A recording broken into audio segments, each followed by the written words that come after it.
గుంటూరు వెళ్ళి నేను మా పిన్నిని తీసుకొచ్చానండి, మా అమ్మగారి చెల్లెలు. ఈవిడ ఒకప్పుడు మంటిసోరి గర్ల్స్ హై స్కూల్లో తెలుగు పండిట్గా పనిచేశారు. మా ఇంటికి తీసుకొచ్చారు ఇవాళ మా పిన్నిని. మా పిన్నిని చూడటానికి మా అపార్ట్మెంట్లో నా ఫ్రెండ్స్ అందరూ వచ్చారు. ఈమె పేరు ఉమా, శాంతి, మా కోడలు లాంటిది, కోడలు అనుకోండి అనుష. సరదాగా గడుపుతామని చెప్పని ఇవాళ మా ఇంట్లో కలుసుకున్నాం అందరం. హాయ్ చెప్పు. శారదా వాళ్ళ అపార్ట్మెంట్కి వచ్చాము గుంటూరు నుంచి.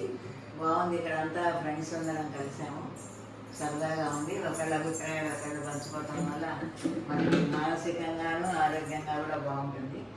అది అక్కయ్య ఇంకో అక్కయ్య వాళ్ళ అపార్ట్మెంట్ ఇట్లాగే ఉండారు. సరదాగా లలిత చదువుకుంటూ ఏకాదశి నాడు భగవద్గీత చదువుకుంటూ ఉండేవాడు. అట్లాగే ఇక్కడ కూడా బాగుంది.